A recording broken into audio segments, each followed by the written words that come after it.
Hello, everybody.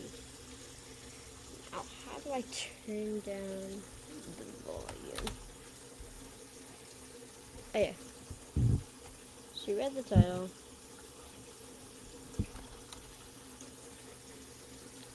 Wait, way too loud. But yeah, today we're playing UNDERTALE. Yeah, reset. So, if you guys don't know, I actually did a few videos on UNDERTALE earlier. And, not earlier, but like weeks ago. Months, weeks, probably weeks, more like days. But basically, I messed it up by not doing undying the water. So I'm going to be fixing my mistake, and I realized it's going to be easier in the undying fight if we use the arrows. So yeah.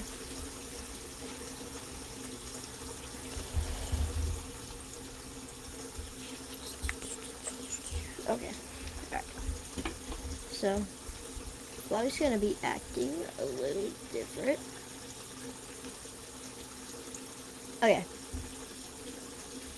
So first off, Dookie, what are you doing? Like, Doogie, come on. You're better than that. Don't you have anything better to do? So he's acting different now because I just resetted. See that hard, that is your saw. A combination of your being. This all starts out weak, but you can go strong if you gain a lot of LV. Alright. What's LV stand for? Why? Love, of course. Alright. You want some love, don't you? Don't worry. I'll share some with you. Alright. What if I dodge it this time?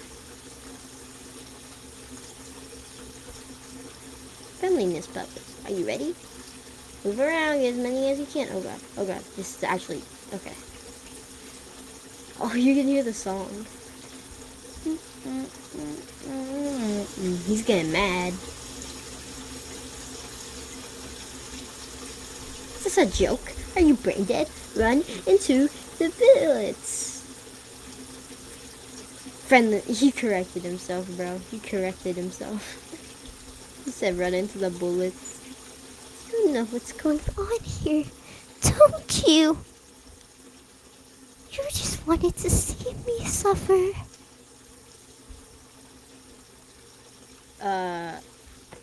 Die. Okay. Gladly. Oh. Hold on.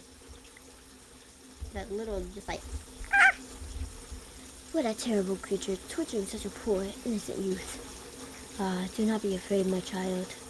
I'm Toriel, caretaker of the ruins. I pass through this place every day to see if anyone has fallen down. You are the first human to come here in a long time. So, I'm the first human. Oh, she says in a long time now. Whatever. Come, I'll guide you through the catacombs. Wait, is this... This is like a graveyard. An underground graveyard. If it's the catacombs. The shadow of the ruins looms above, filling you with determination. HP fully restored. Okay. I already had full HP, but whatever. Bruh, frick. You gotta stop. By the way, I did learn that it was frisk. So I can be a little bit more accurate. Allow me to educate... I can't read the first one. Allow me to educate you in the operation of the ruins.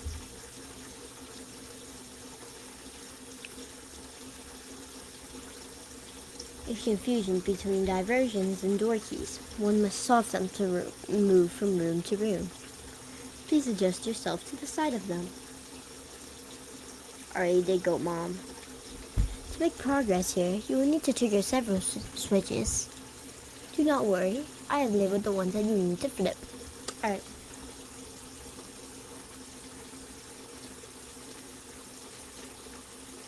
Can we frisk dance? I'm just wondering. Yes, we can, bro. Yes, we can. We can do so much frisk dancing.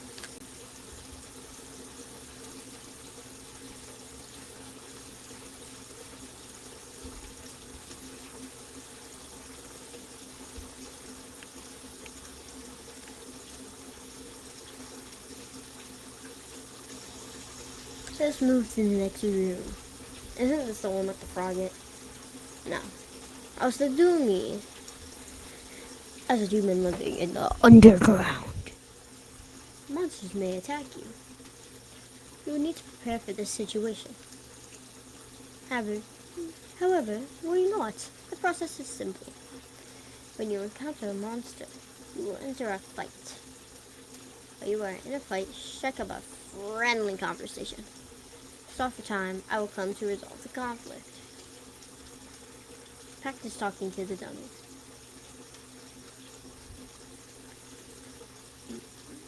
Talk. You talk to the dummy. It doesn't seem much for conversation. Toriel seems happy with you. You won.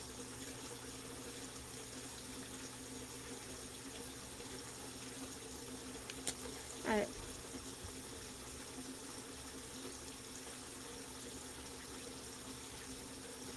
Now I remember when the mad dummy said, I almost skipped him. Alright, Frogget attacks you. Check.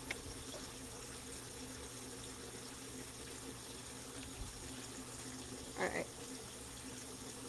So hopefully we can get to the ruins quicker this time.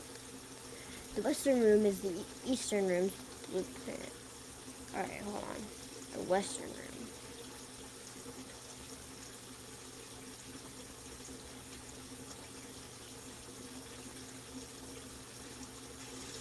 Oh yeah. I think that's what they meant.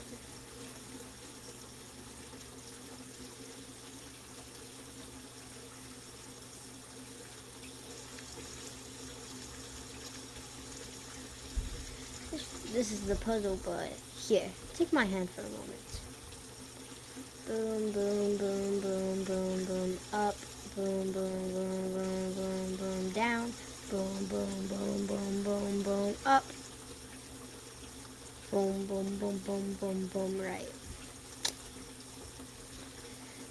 Puzzles seem a little too dangerous for now. You have done excellently. You have done excellently thus far, my child. However, I have a difficult request to ask of you. I would like for you to walk to the end of the room by yourself. Forgive me for this. But how did she get out the frame that quick? Boom, boom, boom, boom, boom, boom, boom. Bum, bum, bum, bum, boom, boom, boom. Boom, boom, boom, boom, boom.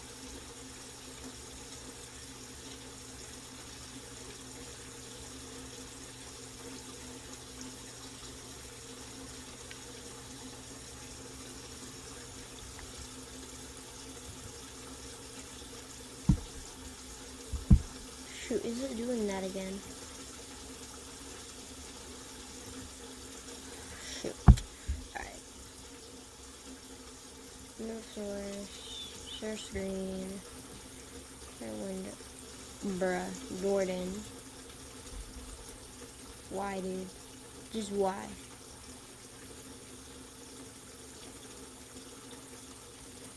I guess we're just gonna shut this.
Thank you for being patient, by the way.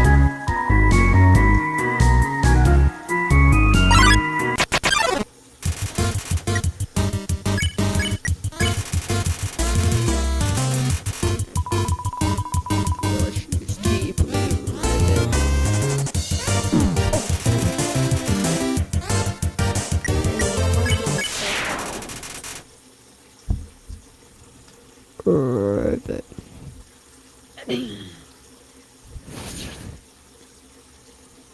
Ribbit.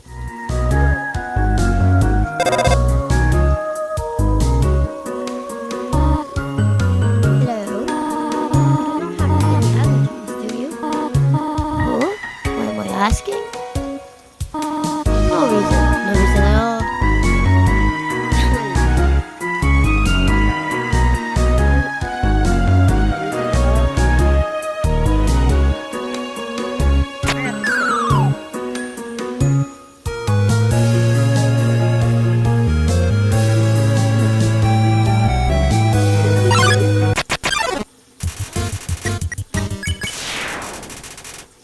You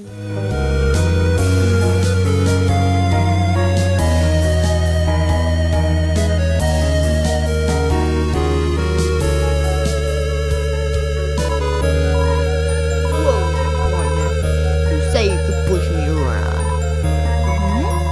You're asking me to move over? Okay, just for you, pumpkin.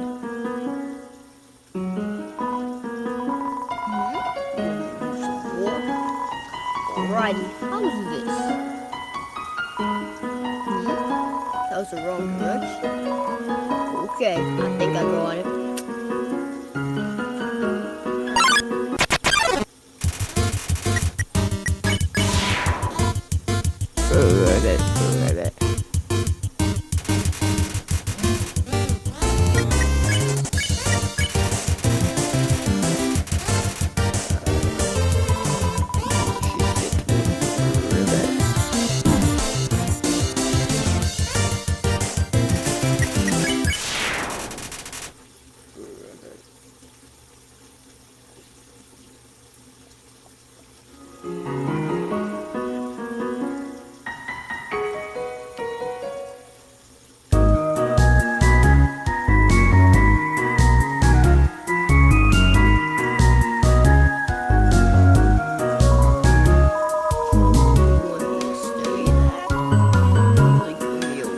Workout.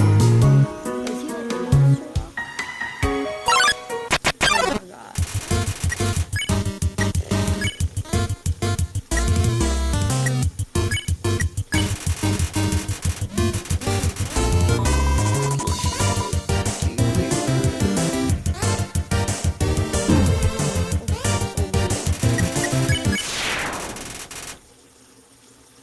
Two gold at least.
Oh, spreader bake stuff. Then I forget.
longer than I thought it would.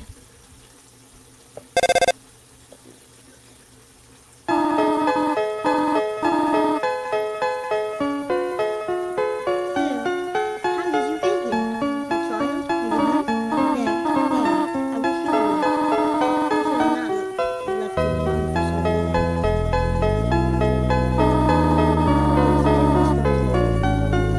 He tried to hurt you.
Peter out.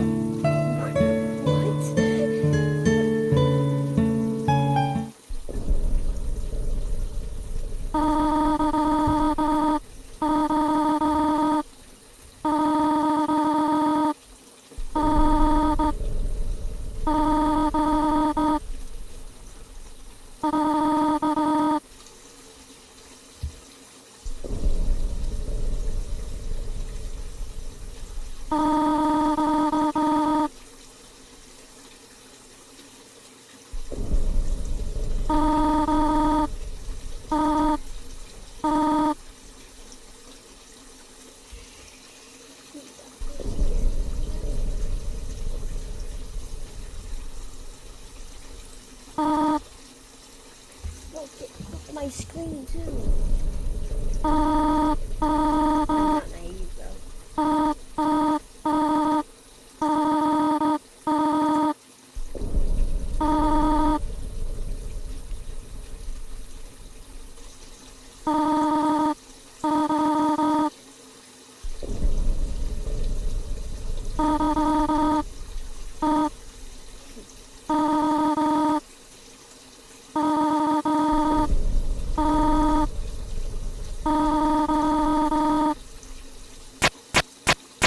After this,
after that, we're just gonna go on lunch.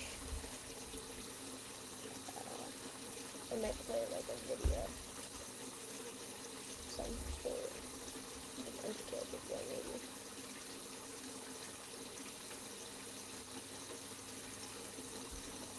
Yeah, just keep you guys thinking clever. Clever, very clever. You think you're really smart, don't you? In this world, it's kill or be killed. You were able to play by your own rules. You spared the life of a single person. I bet you feel really great. You didn't kill anybody this time. But what will you do if you meet a relentless killer? You'll die and you'll die and you'll die. Until you tire trying. What will you do then? Will you kill out of frustration? Or will you give up entirely on this world? Let me inherit the power to control it. I am the prince of this world's future. Don't worry, my little monarch. My plan is already decided. This is so much more interesting.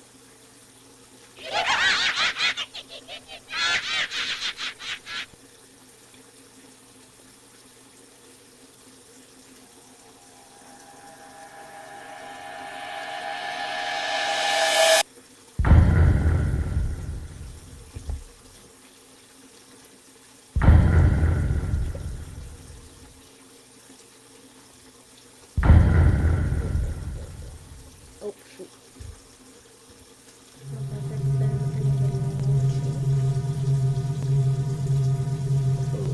gonna make sure. Alright. I'm gonna make sure everything's working.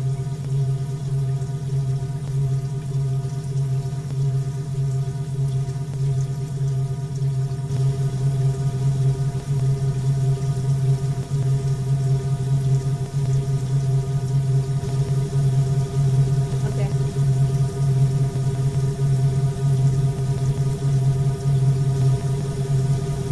Okay.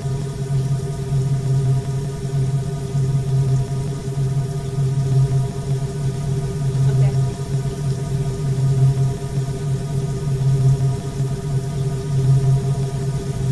Okay. Alright.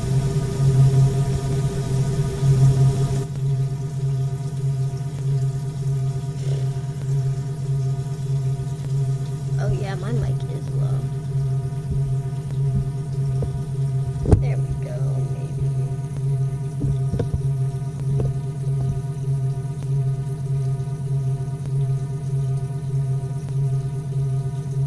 Okay.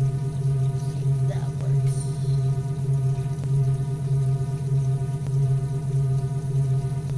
Okay. See if that works. Alright. Okay. See if that works. I'm gonna turn off the game audio. Let me just.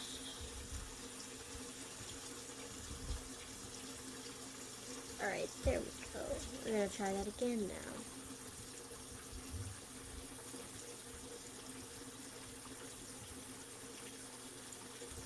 Okay.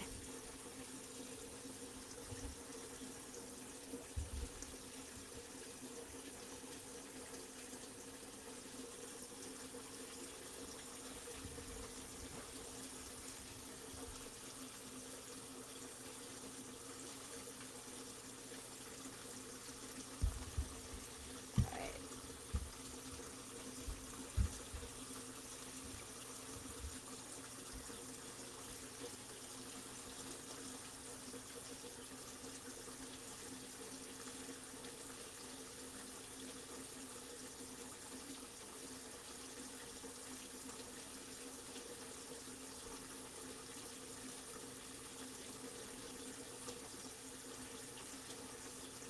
Yes, fans, I know you're there.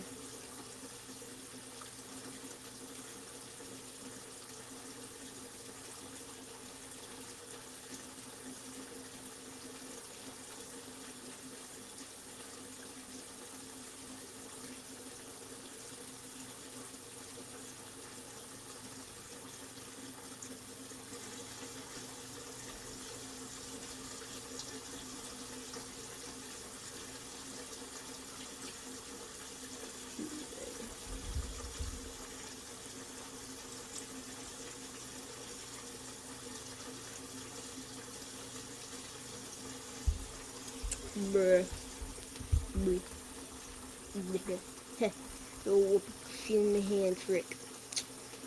Wait a sec. Haven't heard of it before or something. You turned around before I said to. Weird.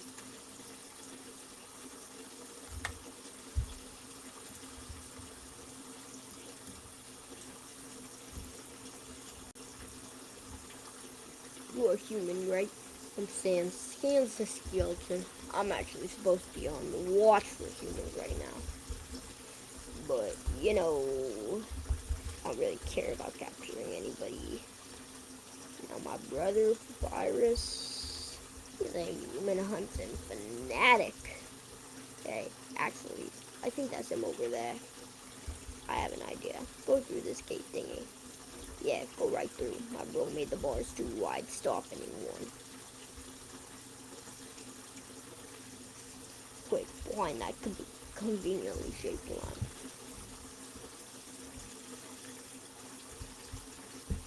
So, bro. You know what? Sup, brother. It's been 8 days and you still haven't recalibrated your puddles. You just hang around outside your station. What are you even doing? Staring at this lamp. It's really cool. You wanna look?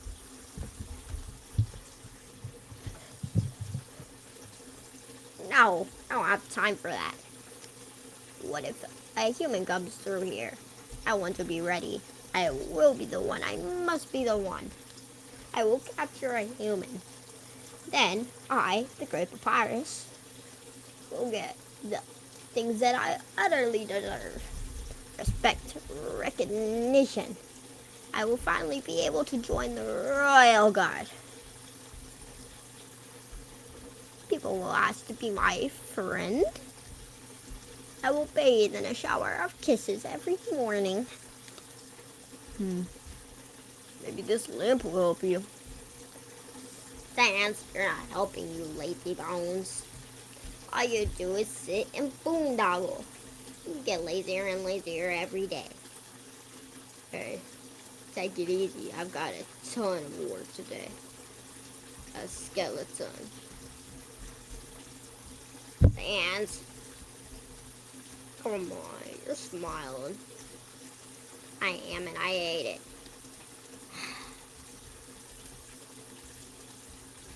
Why does everyone as great as me have to do so much to get some recognition? Wow. Sounds like you're really working yourself down to the bone. I will attend to my puzzles. As for your work, put a little more backbone into it.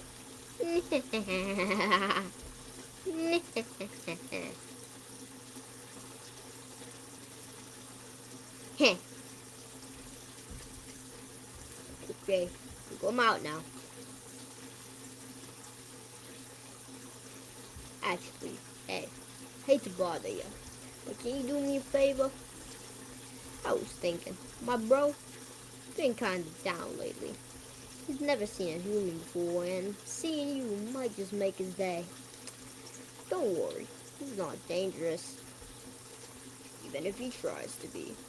Thanks a million, I'll be up ahead. I still don't get why that happens. Well, I'm gonna go check out this box. Use the box? Yes. I'd love to use the box. Alright. So...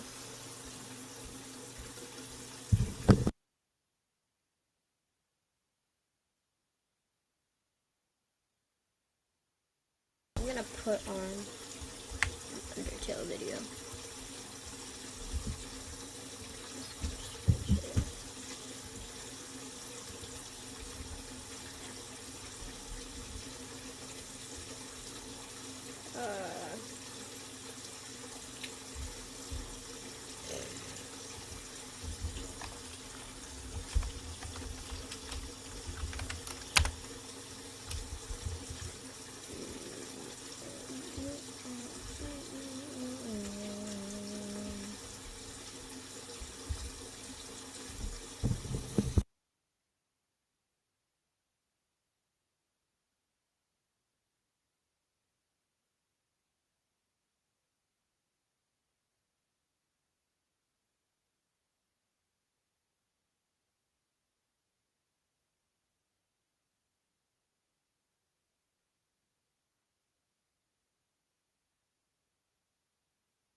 Hello and welcome back to Underlab. Well, I've looked at 10 of the most unbelievable theories, 10 obscure facts, 10 secret characters, and 10 disturbing bits of trivia. So why not talk about the 10 most hidden secrets within Undertale? Now I don't mean Gaster or So Sorry. I realise a lot of people know about those things by now. I'm trying to find some seriously hidden away stuff that there's a good chance you never knew about. Once again, some of these things may be small, but they can actually have a huge impact on the story. Just what exactly do I mean by that then? Well, watch and find out. It's time to discover 10 amazing Undertale secrets.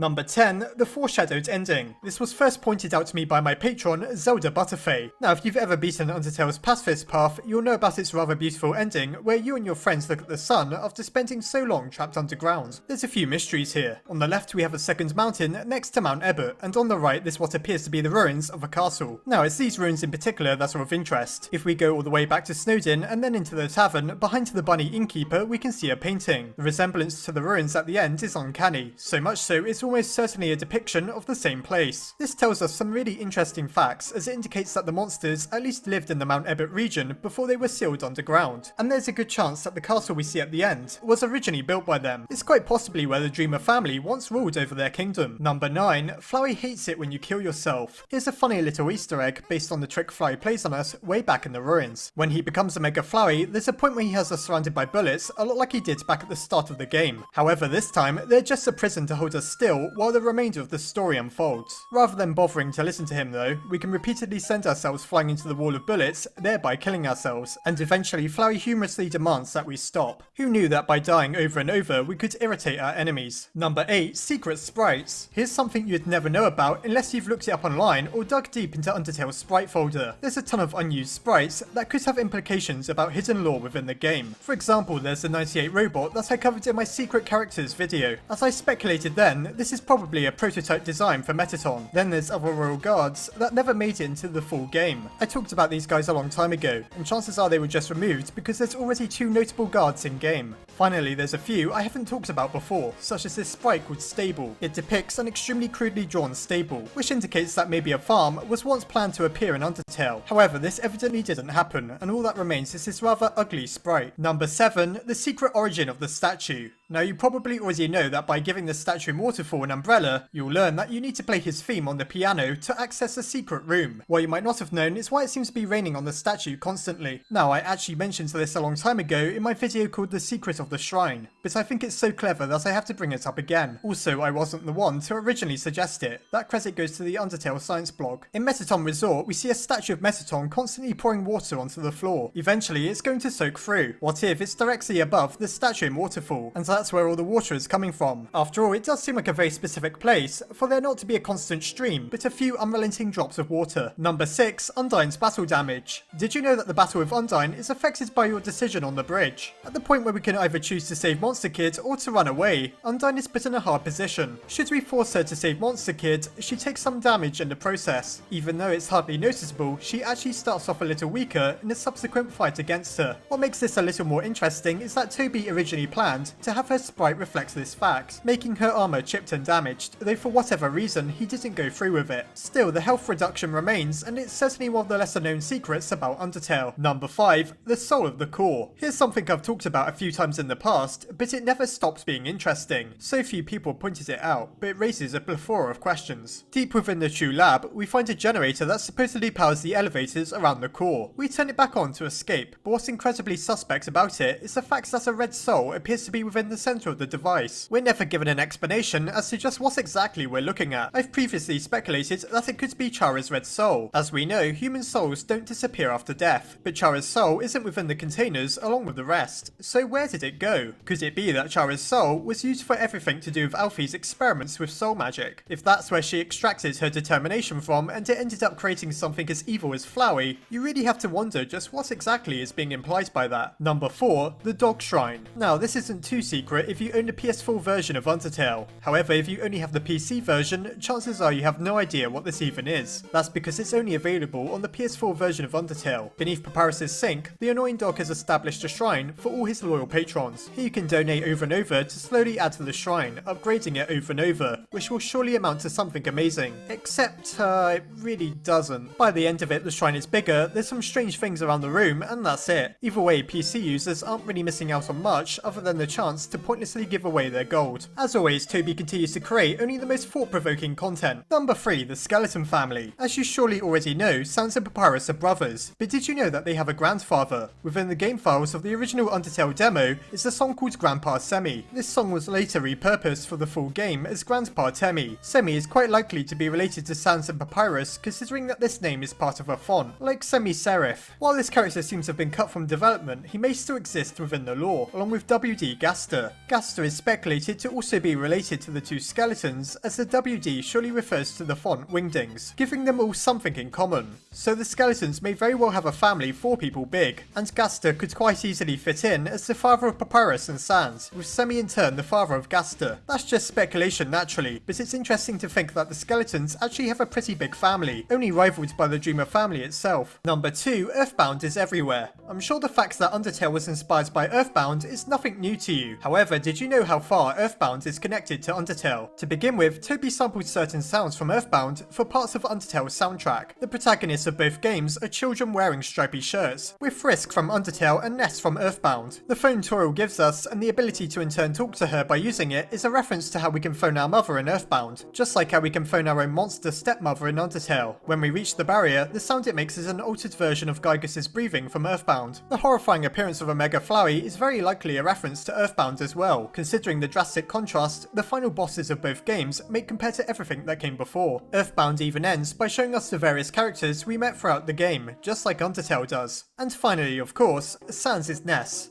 No, not really. Number 1, Chara is always present. Now this isn't to do with Chara's lingering presence, as I mentioned in my Disturbing Facts video. Actually, it's something entirely different. At the beginning of the game, we give a name to the human who fell down before us, otherwise known as Chara. We see the name we chose when we open the menu screen and during battles. However, at the end of the pacifist route, it's revealed that the character we play as is apparently called Frisk. Opening our menu still shows the name we chose though, even during the game's epilogue. While this can be explained as that we just named a different character, why exactly do we see their name so often throughout Frisk's adventure? Then you have to remember, we somehow bring Chara back on the genocide path. The only explanation is that Frisk is in some way intrinsically tied to Chara, which is something I've attempted to explain with many different theories in the past. I've made this the number 1 secret as something still just doesn't add up, and even though it's there in plain sight, it's still possibly one of the greatest mysteries in Undertale.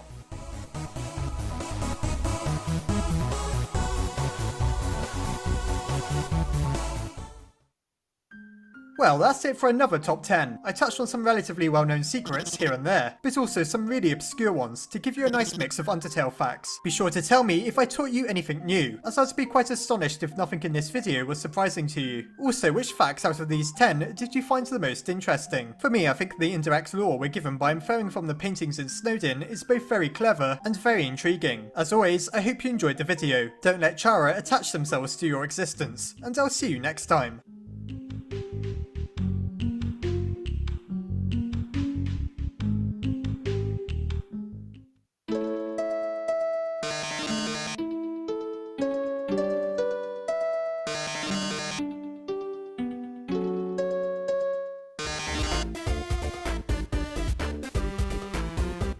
Before I go, I'd just like to say a massive thank you to my patrons. My head scientists Asgorn Shi, Cameron Vigil, Kay Jensen,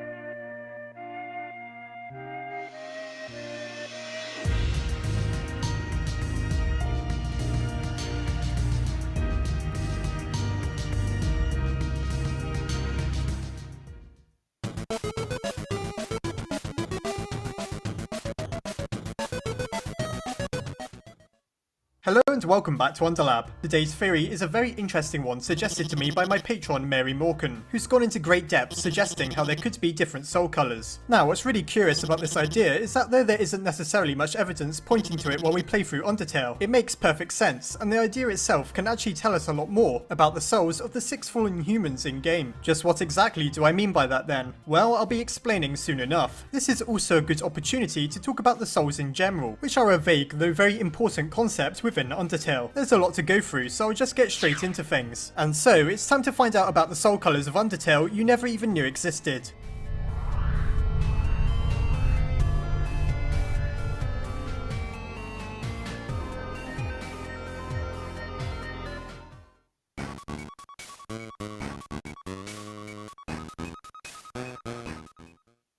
Now, we probably all know the 7 soul colours. There's red, the colour of our soul. Then there's orange, the colour of bravery. Cyan, the colour of patience. Blue, the colour of integrity. Green, the colour of kindness. Yellow, the colour of justice. And purple, the colour of perseverance. However, we're never actually told much about them, nor is it confirmed whether those are the only soul colours within the game. There's at least one more, of course. White, the colour of a monster's soul. Before I talk about different colours, let's briefly focus specifically on red. Why red? Well, it's our soul colour as well as Chara's, as we find out by inspecting the coffin in Asgore's basement. The strangest thing about it though is that we never learn what it represents. Many people speculate that red simply means determination, but as we learn within the true lab, all human souls have determination as that's what allows them to persist after death. So red probably means something else. What about hope? When we die, we're told that the future of humans and monsters depends on us, though it seems to actually be referring to Chara. Regardless, perhaps this indicates that we're a symbol of hope along with our red soul. Otherwise, as I've suggested before, it could mean purpose. Someone with a red soul is clearly driven with a purpose in mind, even if that's to kill every monster they come across or to set them free. Still, this isn't conclusive proof. You probably want something more than just an observation, so how about this? By combining yellow and magenta, you get red. Magenta can otherwise pass for purple or pink, in other words, the soul that represents perseverance, and as we already know, yellow represents justice. So if we're to take anything from this, does that mean that red is also a combination of the traits justice and perseverance? Well, it's very easy to see what's perseverant about Frisk. You could also argue that we deliver justice in the form we believe is appropriate throughout Undertale. On the genocide path, for example, you probably wouldn't think of Frisk as being very just. However, there's no denying that you're still justice in the respect that you're the one deciding who lives and who dies, even if that decision is to kill everyone. Therefore, perseverance and justice really does make perfect sense should we apply them to Frisk. You may want to argue that I could just as easily apply the other traits to the character, but is that necessarily true? Think about this. Kindness, bravery and patience all seem like they would be applicable to Frisk. However, those lose all meaning on the genocide path. There's nothing brave or patient about hunting down every monster we meet, and obviously kindness is the last trait you would assign to a genocidal Frisk. Of the 6 traits there are, perseverance and justice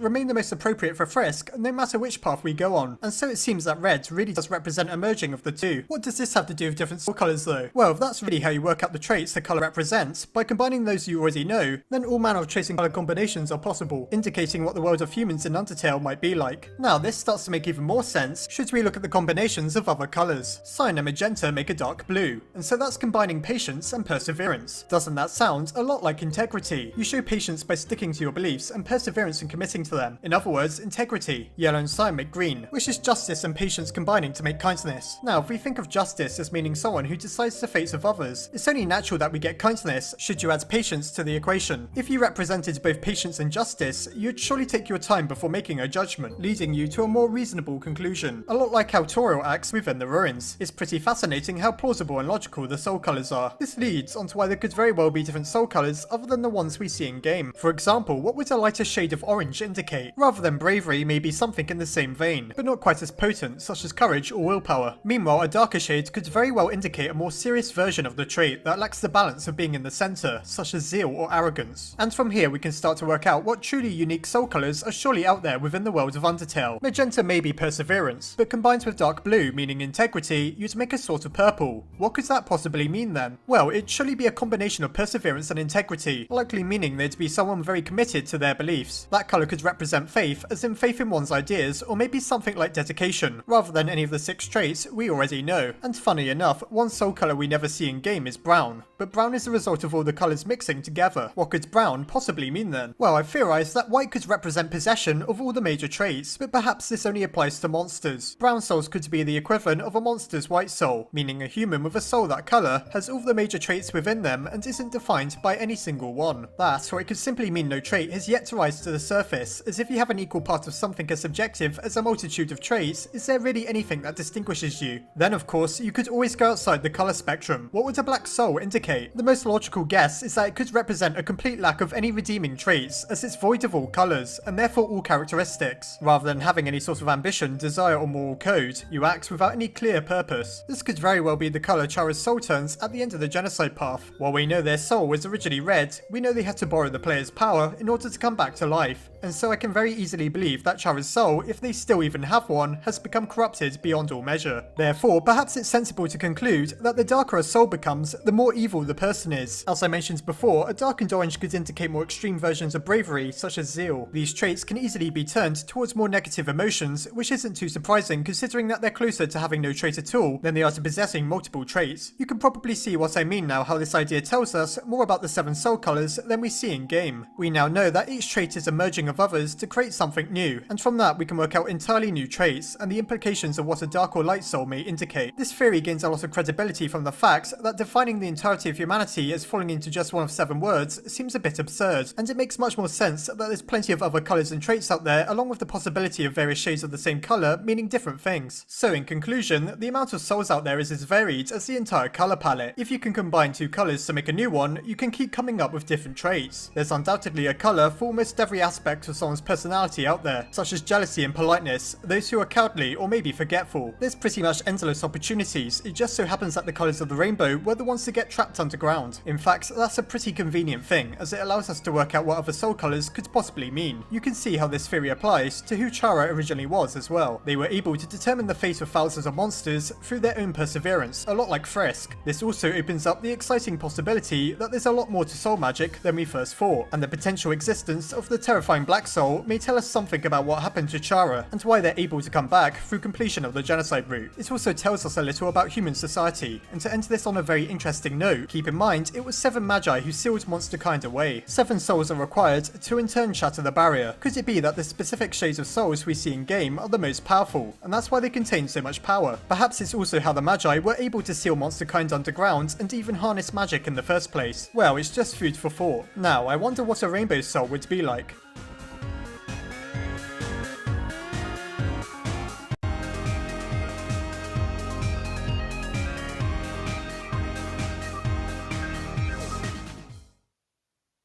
What a colourful episode. It's interesting to think of the major colours Toby didn't choose to include, and the interesting implications of things like brown and black souls. It's also interesting to think that souls probably only gain pigmentation when a certain trait manifests, but for some reason this never happens for monsters. With all the various possibilities out there, what soul colour do you think you would have? Try to keep in mind the results you'd get by combining various colours, and what trait that could possibly result in. As always, I hope you enjoyed the video. Don't let your soul become devoid of all colour, and I'll see you next time.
Hello and welcome back to Underlab. Well, it's October, and that means in a few days it's going to be Halloween. Those of you with particularly good memories may remember me mentioning that it's my favourite time of year. Anyhow, because it's appropriate for the season, today's video is going to cover some extremely disturbing facts about Undertale that you quite possibly never knew. Once again, I've really tried my best to find some of the most obscure and unheard bits of trivia about the game. And trust me, I found some pretty spooky stuff. While Undertale isn't a horror game, it does have some creepy things in it, particularly within the true laboratory. But perhaps the scariest stuff is hidden away deep within lines of text or is otherwise difficult to find. So clear out your closet of any spooky scary skeletons and let's count down 10 of the most disturbing facts about Undertale.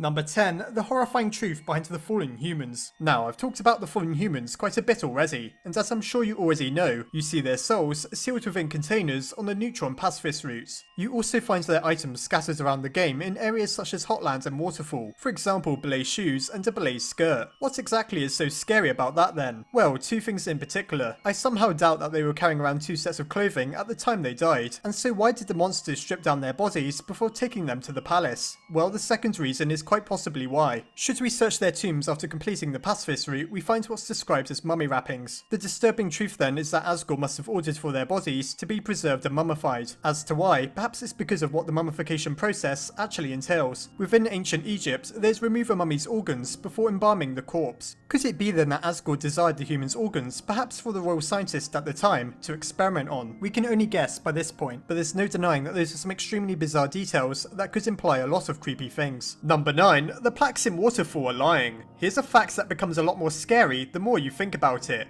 Within Waterfall, we can find plaques describing the monster's history with humankind. Obviously, there's nothing disturbing about that by itself. However, they explain that the humans decided that monsters were a threat because of their ability to absorb human souls and become more powerful. We also see what's described as a very unsettling drawing, so we're led to believe that the monsters were driven underground purely because of humanity's fear. That clearly isn't true though. How do the monsters know that they can absorb human souls? And how do they know what will happen if they do? The only explanation is that it's happened in the past, and the monsters aren't quite as friendly as they try to make out. The truth is, these plaques are just propaganda. Even if it was just one in the past, there was clearly a terrible and evil monster responsible for stealing the souls of humans, and chances are they're the unsettling character depicted on one of the plaques. It really makes you think just what exactly we've unleashed upon the world at the end of the pacifist route. Number 8, the disturbing truth of the ruins. Things just keep getting weirder. The ruins is the first area we explore within Undertale, and it seems innocent enough. We even learn from a book in Toral's home that it was originally where the majority of monsters lived, and that it was literally called home. What completely contradicts all of this is the bizarre detail that Toral tells us at the very beginning of the game. She says she's going to guide us through the catacombs. Catacombs are essentially underground mass graves where hundreds if not thousands of corpses are kept. What exactly are we meant to infer by this then? Monsters don't even leave a body when they die, so are the ruins the place where monsters have been leaving the dust of their dead relatives. This is also the only time the ruins are referred to as such. It could be that in its isolation, the ruins have become a place of death and decay, which is a far cry from the gaudy pink and purple hallways we've become accustomed to. Number 7, the mystery of the Delta Rune. Here's a very intriguing point first made to me by my patron Zelda Butterfay. It's prophesied by monsters that an angel who has seen the surface will return and make the underground go empty. This angel seems to be Azrael Dreamer, a young monster who died and is then brought back on the pacifist route. His final form resembles the Delta Rune, but hold on a moment. Within the very introduction of the game, we see a monster who appears to be Toriel wearing robes with the Delta Rune on them. At this point in time, the monsters lived in peace with humanity. So what does the Delta Rune really represent? Why is it such a specific symbol? It surely isn't tied to the prophecy, as the monsters were using it before they were even sealed underground. Therefore, the Delta Rune could mean just about anything, and its purpose may even be somewhat ominous, particularly if you keep in mind what I said earlier about the plaques and how the monsters somehow know what will happen should a monster absorb a human soul. Number 6, Sans Paradox. Sans is a very complicated character who may be permanently smiling, but not because he's happy. In fact, he's just trying to live with the depression consuming his soul, and he breaks the facade a few times, particularly on the second time we go out to eat with him. What's making him so depressed? Well, he reveals on the genocide path that he knows because of us, everything inevitably comes to an end. That certainly seems to be true as we go on to reawaken Chara. However, why is he still miserable on the other routes? Surely the timeline never ends in those. What if he wasn't actually referring to the completion of the genocide path? Should we complete Undertale, it always ends eventually. finale, and the characters' stories come to a close. It could very well be that no matter what we do, the world ends for Sans and the others, and that's the reality of why he's so depressed. His fate is literally inescapable. Number 5. Chara's lingering presence. You're probably aware that should you complete the genocide path, Chara corrupts the game. What you might not have known is the extent to which it does. You will never know when booting up Undertale that it's corrupted, as there's no sign whatsoever until the end of the game, where you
Hello and welcome back to Underlab. One character I've never really talked about is Temmie, mostly because Temmie isn't a very important character within Undertale, and they're more of a hidden Easter egg than anything else. As most people already know, Temmie is based off the artist of the same name who works alongside Toby Fox on Undertale. But really, just what exactly is a Tem? Why are they only found within Waterfall? What's up with their strange way of speaking? There's a lot of questions about the Tems that actually have legitimate answers. And what's up with Temmie Village itself? Well, it's time to find out the truth about Temmie, and everything you never knew about this bizarre secret character.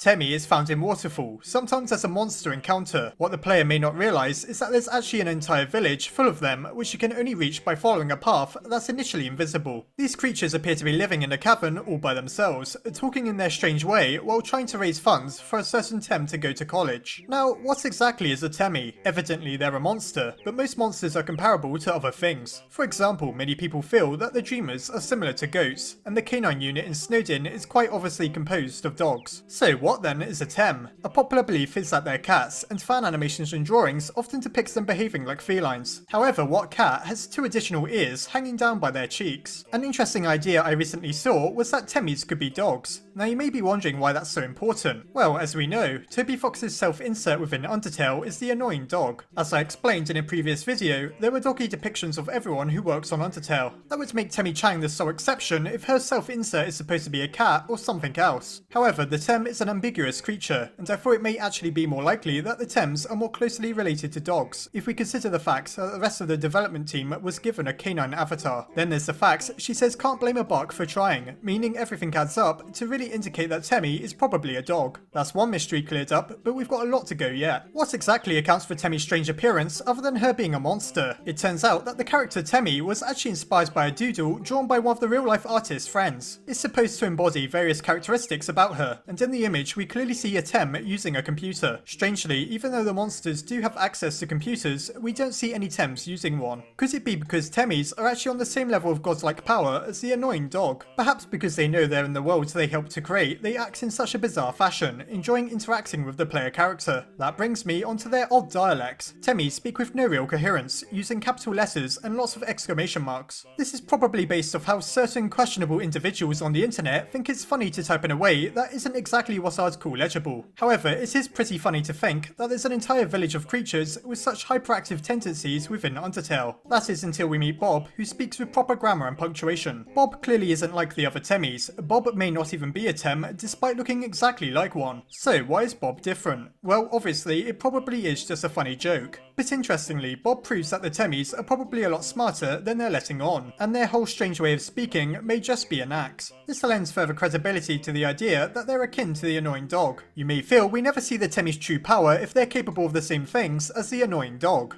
However, there is one case where the Tems reveal their true power level. If we allow Temmie to go to college, the next time we visit the shop, it has an interesting item called the Temmie armor for sale. Now, this is no ordinary suit of armor. In fact, it's one of the most powerful items in the game. Adding hugely to all of your major stats, it will make most fights trivial. It drops in price every time you die, showing a sympathetic side to the Tems. Now, the real question is how the Temmies got their hands, or rather their paws, on such an incredible item. Keep in mind that they also seem to be aware of the fact that we're able to reset time. Examining the item tells us that it was made with Temmie's college education. That proves that Temmie made it herself, and so we can only speculate about how powerful your average Tem is. It surely took a lot of powerful magic to make such an item, as it really isn't your typical set of armor. Not to mention the Tems are the only ones with the ability to buy your items. It seems that despite needing money to go to college, they already have an infinite amount lying about just to buy whatever they feel like. The Temmies may very well be the richest monsters in the entire kingdom, with the exception of perhaps King Asgore himself. That's a pretty funny concept when you think about it, but then, is it really that surprising? Notice how the Tems have an entire village to themselves and one mushroom. Snowdin Town has a variety of monsters, just as Metaton Resort does. In fact, Tem Village is perhaps the only area in the game so densely populated by a single species of monster. Perhaps there's a reason for the isolation. With their apparent magical power, their huge coffers of gold, and how they've hidden themselves away within a secret part of Waterfall, the Temmies are almost like a secretive elite of Undertale. Working from behind the shadows alongside the annoying dog, they're the true masters of the world. Or maybe I'm just overthinking things. What about the Tems' deep history? Now, that by itself may be something of a loaded question. They don't exactly have a history as far as we can tell. If you ask the Temmie shopkeep about it, she just says that Tems have a deep history, echoing your own words. What's more interesting, however, is the painting in one corner of the chamber. If we examine it, we're told that it represents the Tems' history, and if so, they had a very curious history indeed. A lone Tem is depicted standing upon a dragon. Once again, I'm sure it's all just a big joke, but what are the implications of this painting? Were the Tems once dragon slayers, or were they dragon riders? Perhaps the latter is more likely, considering that dragons and Tems are both monsters. Though it's never directly revealed in-game, it seems more and more likely that the Temmies are actually the harbourers of incredible power, despite the complete lack of effort they make to show it. In fact, there's a lot of similarities between them and the annoying dog. Don't they seem similar in the respect that they do essentially whatever they feel like at whatever time they wish? Here's an example of what I mean. The annoying dog appears whenever he feels like, including during the battle with Papyrus and to steal the legendary artifacts away from us. The Temmies don't quite do that, preferring to remain in one place, but there's no denying that they're capable of things just as crazy as the annoying dog. They may not have the same powers as the Toby dog, but they're certainly capable of some crazy stuff, such as the creation of near invincible armor and the apparent desire to mess around with the player. So, as it turns out, it's very likely that Temmie is far more powerful than you probably first thought. There's good reason to believe she could easily rival the annoying dog if she wasn't so busy fooling around in her own little village. Speaking of which, the village is little more than a cave with a shop. However, the Tems seem perfectly content, despite the fact there's surely not enough space for all of them. That's probably because Temmies don't need to eat, drink or sleep, being omniscient monsters and all. They may very well be capable of virtually anything, just like the annoying dog. But also like him, they choose to use their powers to fool around and have fun. They have no real bearing on the story because of this, but it's interesting to think that they're most likely simply holding back. I doubt even the results of the genocide route would affect them. They're just gone living in their strange little village, talking in their strange little way. The Tems therefore are one of Undertale's most impervious and potentially strongest characters. It's just difficult to know for certain. Or quite possibly the entire place is just one massive, ridiculous joke. It certainly wouldn't be the first example of such within Undertale. Now remember to eat your daily Tem flakes if you want to grow up strong and go to college.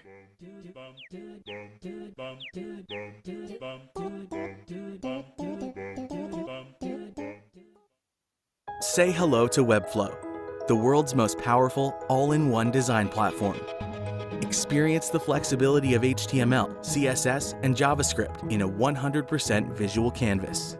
Craft precise website interactions and animations, all while Webflow writes clean, semantic code for you. Build with real content using the most flexible and powerful CMS on the planet, and publish to world-class hosting in a few clicks.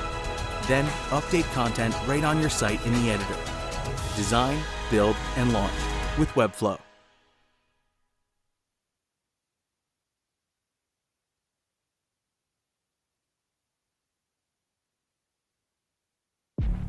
Hey, you! Me? Yeah, you! Don't you want to play something different? Bring it up! Try this? Yo, Nice. Valorant is a 5 versus 5 shooter where you'll attack or defend strategic points on the map. You'll have pistols, rifles, SMGs, snipers. There are even guns that look like a frickin' dragon. Sorry, you can't have that until after the pistol round.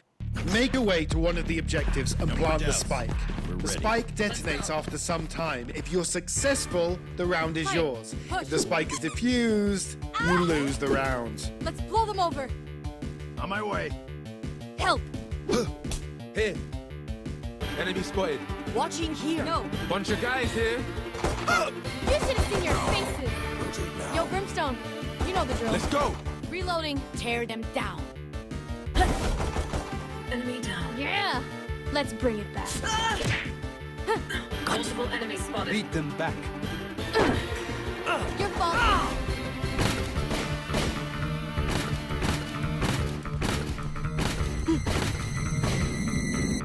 You know what to do. Spike's here. Pay attention. I learned something. Spike planted. Death is cold, friend. We good. We good. Enemy spotted. Shot that. Come on, bro. Oh, I forgot to mention. Nice try, kid. Every agent has their own set of unique abilities to make killer plays. Really? You, for example, are a duelist. There are sentinels, initiators, and controllers. Valorant, it's all about using your abilities and combining them with your lethal gunplay to outplay your opponents. Going B. Although that Sova is really skilled, you can definitely still win. You may just need some teamwork. Or some human bait? I'm not just an archer, you know. We got this. Cutting their vision. Let's turn this around. Enemy spotted. Push. The enemy only looks composed. Is that it? I'm watching here. Yes. You cannot escape. Spike's here. Let's go. Damn right. Let's go. Crushing it. Close one. Shot that. Get back. Hey, Phoenix. Blocking sight. Rush them. Come on, let's go. Get out of here. Sit down. Well done! There are plenty of strategies you can coordinate with your team. With practice, you will be able to win without those newbie lucky shots. So what are you waiting for? Download it now on playvalorant.com and jump into the action.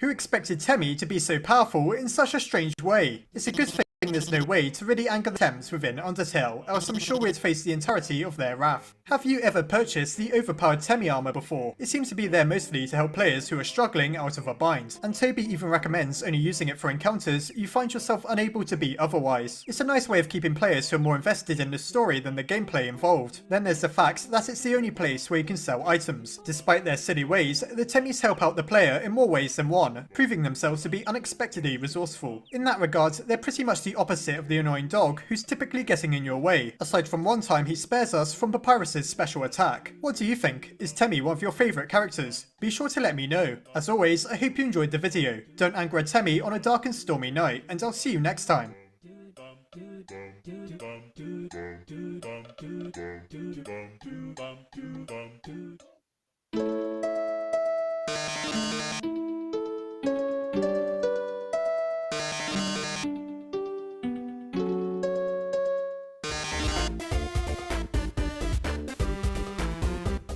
Before I go, I'd just like to say a massive thank you to my patrons, my head scientists Asgorn Shi, Cameron Vigil, Kay Jensen, Sophronius and Mary, and my Underlab scientists Crystal Sleet, Nicholas Dux, Armin Arlett, Marisa Ray, Corey Kidwell, Yushio Coroni, Sarah Wydra and Emily Gatewood. If you enjoyed this video, please consider checking out the Patreon link below, as well as the video that explains why I'd so massively appreciate your contribution.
Hello and welcome back to Underlab. In my recent Head Scientist poll, only K. Jensen requested a video. His suggestion was that I look at perhaps some of the more outlandish possibilities within Undertale, that don't necessarily have huge amounts of evidence to support them, but are far from impossible. So I decided to create a top 10 video going over some of the craziest ideas that could very well be possible. You won't see me asking whether Sans is Ness, however, as I'll only be using theories that I come up with. So it's time to take a look at the 10 most unbelievable Undertale theories.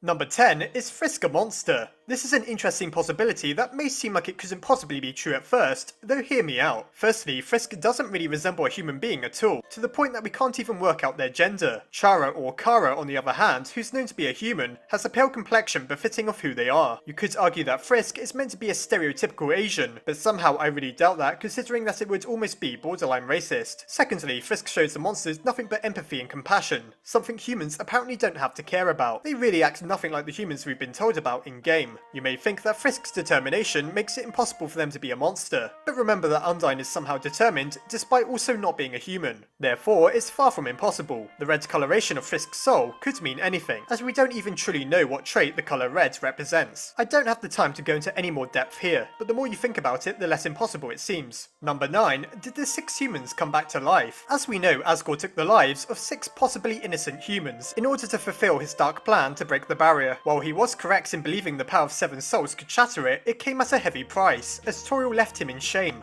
However, at the end of the pacifist route, Azrael uses the power of the humans combined with every monster's soul in order to break the barrier, before sending them back to where they came from. Every monster comes back to life, but what about the humans? If all it takes to restore someone to life within Undertale is to give them back their soul, there's a good chance that the humans got up and left the underground, and we see proof of this when we examine the coffins during the game's epilogue, as the bodies have apparently disappeared. Number 8 is Alphys completely insane. When we first meet Alphys, she gives us the impression that she's a benevolent monster who only wants to help us. However, just as soon as she's done warning us about her robotic creation, Metaton attacks us. She organises for him to put us in life and death situations over and over again, just to earn our trust when she saves us from him. She's also responsible for all manner of disturbing experiments within the True Laboratory. They may have been directed towards a good end, but that doesn't account for their almost sadistic nature. If anything, Alphys' obsession with anime seems to be pouring into her work. For example, why did Metaton need to come equipped with a chainsaw? Alphys is extremely unpredictable, and she's potentially suffering from bipolar disorder. There's no doubting then that Alphys has gone a little off the rails. Number 7 is Chara's soul used to power the core. Here's a theory I've talked about in length already, and you can watch a full video explaining it called The Core's Greatest Secret. However, it just had to appear on this list, as it's a crazy though almost logical theory. When Chara died, Azrael absorbed his friend's soul. He then died as well, and we have no idea where Chara's soul ended up. Alphys says the core generates magical electricity through a mysterious process. That is to say, she never tells us. Could it be something to do with the strange red soul within the generator we see within the True Laboratory? Is this just a decal of a soul, or is it really a human soul? If so, is it Chara's? It seems very possible, as we know for a fact that Chara's soul is red, and who knows how much all that determination must help the giant machine. Number 6, why does Undyne cover up her eye?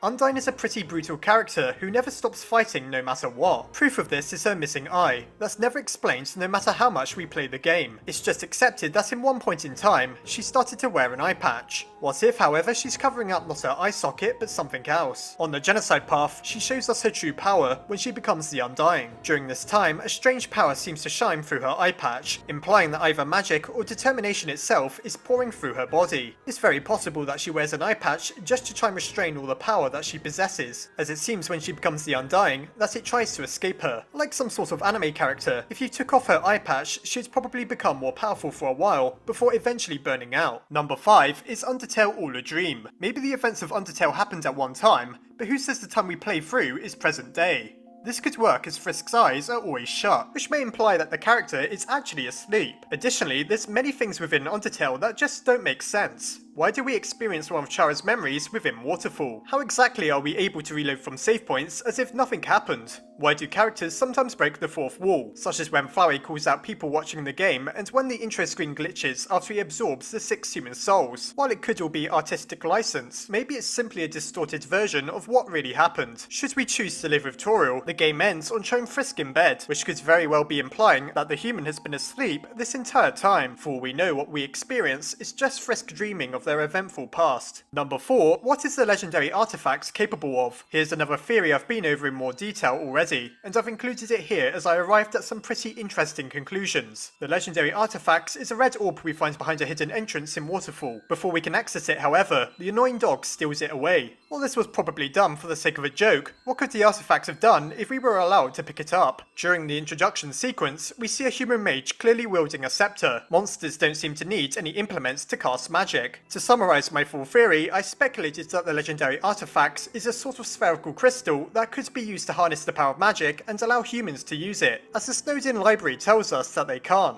This explains 2 mysteries at once. Number 3, did Gaster send himself into a future devastated by Chara? Here's one more theory I've already discussed in the past, titled What was Gaster's final experiment? Once again, it's a pretty crazy one, so I thought it was well worth including on this list. Gaster is an obscure secret character within Undertale who's only referenced to by NPCs that you can only see by messing with the game files. One particular reference to him comes in the shape of a message written in Wingdings that talks about an interesting experiment. Gaster mentions the phrase, "The darkness keeps growing." This is never explained, though I theorise that Gaster may have used a wormhole to peer into the future, and there he encountered the character we know as Chara. There's a lot more to it than that, so watch the full video if you're curious. Number 2, why do we name the fallen human? If you didn't know already, the character I've been referring to as Chara this entire time is actually the character we name at the beginning of the game. Chara is simply known as the true name. So why exactly did Toby allow us to name them instead of the character we actually play as, who's the human Frisk? A popular theory that I've also speculated on is that we only play as Frisk during the pacifist route. We only discover the human's name on that route as well, implying that on the neutral and genocide path, we're not actually playing as them. Instead, we could be like some sort of remnant of Chara, which explains why Frisk and Chara look so similar and why both of their souls are red. This may also explain why our actions result in their resurrection at the end of the genocide path, as otherwise there's no real explanation. Perhaps Chara used Frisk's body as some sort of phylactery for their soul in order to gather enough power to bring them back to life, but this can only occur on the genocide route. Number 1, did the undead monsters in Undertale used to be human? Here's a throwback to my very first Undertale theory that I still believe has quite a lot of evidence backing it up. There's at least 6 undead monsters within Undertale, and those are Sans, Papyrus, Napsterblook, the Mad Dummy, Metaton, and debatably Gaster. In my theory, I argued that each of them could quite easily represent more of the traits of the 6 humans. Is it possible, therefore, that they were originally human before dying and being reanimated as monsters? It always struck me as drastic that Asgore would resort to killing innocents, so perhaps he found a way to let them live after death. Why they would then become loyal to the Monster Kingdom is a mystery, but who knows for certain what's really going on. Maybe they're under Asgore's control, or they completely forgot their lives as humans. One example of this I gave is that Sans would be Justice, due to how he judges us and the fact we find a badge within his workshop, which I speculated to be a sheriff's badge. Watch the full video for all of the details.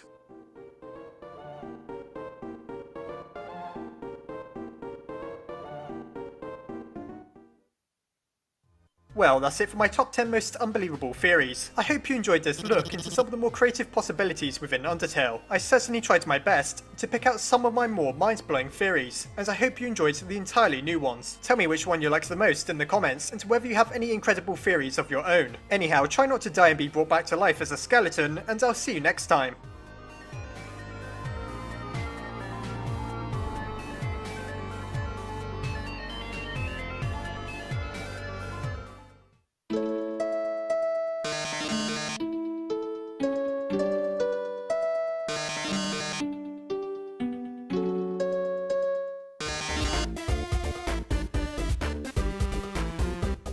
Before I go, I'd just like to say a massive thank you to my patrons. My head scientists Asgore and She, Cameron Vigil, Kay Jensen, Sophronius, and Zoada Vionta. And my Underlab scientists Crystal Sleet, Nicholas Dux, Armin Arlett, Marisa Ray, Corey Kidwell, Yusho Crony, Sarah Wydra, and Emily Gatewood. Thanks to all the names you see here, this channel is able to keep going. If you enjoyed this video, please consider checking out the Patreon link below, as well as the video that explains why I'd so massively appreciate your contribution.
Hello and welcome back to Underlab. Rated as one of the most, if not the most popular character in Undertale, Papyrus is well known for his legendary antics and his peculiar obsessions with both spaghetti and humans. One thing most people agree on about him is that he isn't a particularly powerful enemy, and that makes sense considering that he's the second major boss within the game after Toriel. While we have no reason to believe he's anything special judging on the fight with him alone, can we infer that he's more than meets the eye based on his brother Sans and through the more obscure lore within the game? Well, let's find out.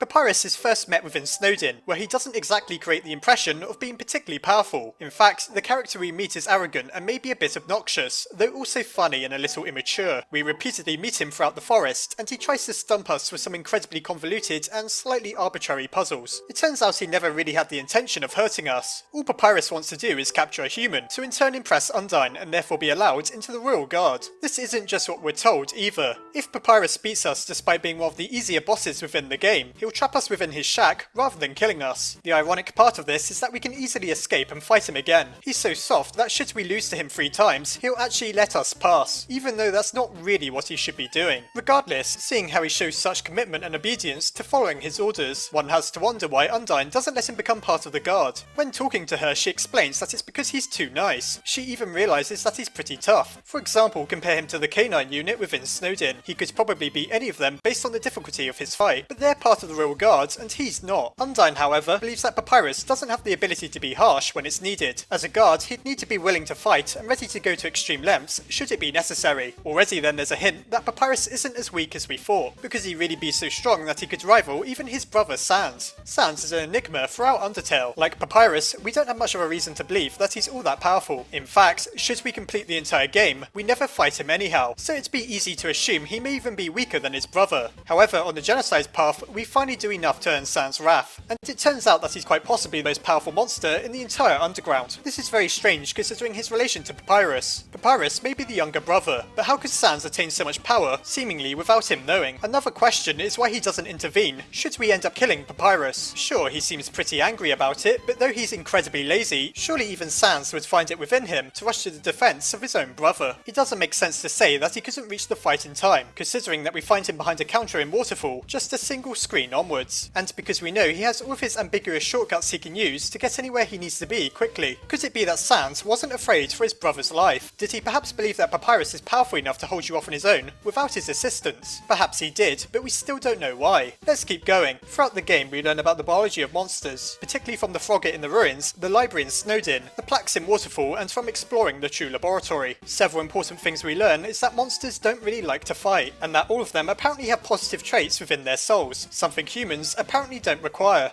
Another thing we learn about monsters is that they become weaker the crueler we are to them, and that should we attack them off guard, they'll take huge amounts of damage. This is proven to be true when playing Undertale, as our damage numbers increase throughout fights, and we can kill monsters in a single blow, should we wait to take them off guard. Who says that monsters don't do less damage then if they don't really want to harm their target? This is surely completely in line with everything we've learned so far about monster kind. It's also undoubtedly applicable to Papyrus. I think there's no denying that Papyrus is holding back when we fight him, specifically for 2 reasons. Firstly, he wants to capture us and not kill us, so if he has the power to destroy our soul, he wouldn't show it anyhow. Secondly, deep down, he has a heart of gold. gold, and despite his eccentric personality, really all he wants to do is make friends and achieve his goals. He really wasn't looking to beat us when we fought him. Does that really mean he's secretly incredibly powerful though? There's a few reasons to believe he is. Firstly, there's his special attack that he never gets to use. The annoying dog stole it from him just as he was about to unleash his full power. Many people speculate that this could have been one of the infamous Gaster blasters that we see Sans using. It's hard to imagine that Papyrus wouldn't be significantly more powerful if he had the assistance of the skull-shaped lasers. Another factor worth considering is that he reluctantly resorts to what he describes as a completely normal attack. However, this attack proves to be one of the more complex within the game, and is surprisingly dangerous coming from Papyrus. If this is his idea of a normal attack, then what do his dangerous attacks look like? Could they be in any way comparable to Sans' lethality? We've little reason to believe otherwise. Papyrus shares his brother's mysterious origin, and is described as having simply strolled into Snowdin one day before asserting himself alongside Sans. Where did the two brothers come from exactly? While we have no indication of where Papyrus came from other than that he accompanied Sans, there are some peculiar implications as to where Sans may have came from. The biggest is surely the fact that we're judged by him within the hall before fighting Asgore. He acts almost like the king's last line of defense, and it's hard to deny that idea when we see the full extent of his power on the genocide path. Does this mean that Sans and Papyrus are almost like King Asgore's special service? It may sound kind of crazy, but consider this. They went to protect Snowdin as low-level sentries, but they seemingly came out of nowhere. It turns out that Papyrus is a far more competent fighter than anyone within the K9 unit, and Sans is arguably more powerful than anyone within the kingdom. It seems like the two brothers have a complex and mysterious past that we're never told about, and there's no doubting that Papyrus must know a few of the things his brother does. Should we manage to kill Sans, his last thoughts sort of Grillbeast, proving he isn't completely detached from everything he does within Snowdin. The implication then is that both Sans and Papyrus are aware of what they're capable of. They just don't tell us or show us it unless it's necessary, such as within Sans' case. On the genocide route, Sans has every reason to be hateful and vengeful, with you having killed his brother and everyone he ever knew. Papyrus meanwhile remains innocent and naive, and he isn't aware of the full extent of your power. That could be why instead of unleashing hell upon you, he tries to talk you out of your dark intentions, even to the very end. What if, however, we killed Sans before Papyrus? Something tells me we'd see a very different side to the skeleton, one who this time isn't going to try and hug you and let you pass, but instead wants you dead. Without his natural sense of empathy as a monster holding him back, perhaps he really could prove himself to be just as strong as his brother, especially if this time the annoying dog didn't intervene and take away his special attack. Remember that Undyne believes he's tough enough to be a royal guard. She just thinks he's too kind. But as we know, that's a great weakness of monsters. Imagine Papyrus without that undermining him. Instead, however, when we fight Papyrus, he does his best to show us mercy. He's naturally inclined towards doing what's right, and that doesn't involve killing you. You may think the fact that he's desperate to impress Undyne cancels out the idea that he's more powerful than he seems. But how better to keep his cover as one of Asgore's most elite guardians than to act as if he's a complete rookie? The two brothers clearly know a lot that most monsters don't, especially Sans. He knows on the genocide route that we're destined to destroy the timeline. Papyrus may also be aware of such knowledge, and that's why on the evil path, he attempts the approach he does. He may know that fighting you is pointless, as you can just keep reloading until you beat him. Even Sans seems to know that it's a fruitless endeavour, and if anything he fights you just to spite you and to delay you as long as he can. Maybe Papyrus hoped to put you off for good by showing compassion towards you even when you decapitate him. I think one thing is certain, even if Papyrus isn't physically powerful, his willpower is as strong as anyone's within the underground. To keep trying to talk you out of your genocidal rampage, even after having been mortally wounded, shows tremendous courage from the monster. Not only that, but he's diligent and persistent, and for someone who at first seems like a fool, he's actually surprisingly brave and well-meaning. While his combat ability is up for debate, in terms of true inner strength, I think Papyrus is perhaps the strongest monster in the game, never once losing his cool when facing the murderous human, and embodying the good nature that monsters are capable of. With that in mind, it's no surprise that Papyrus is a fan favourite. For all he is funny and entertaining, he's as heroic as Undyne, just in his own little way. Just don't insult his cooking, as that probably would provoke him to reveal his full strength.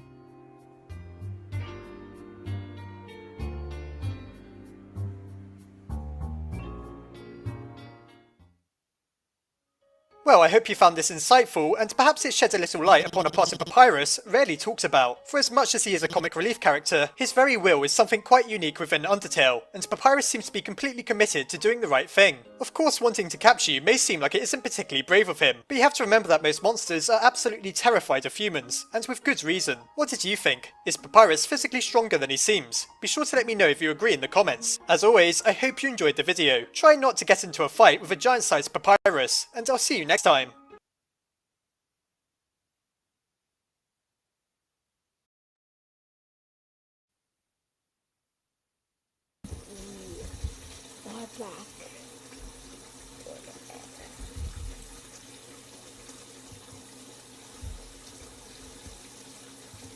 Okay.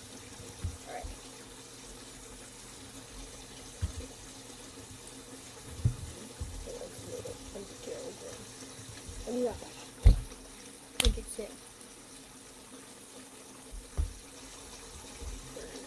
next minutes. No. We are going to end stream.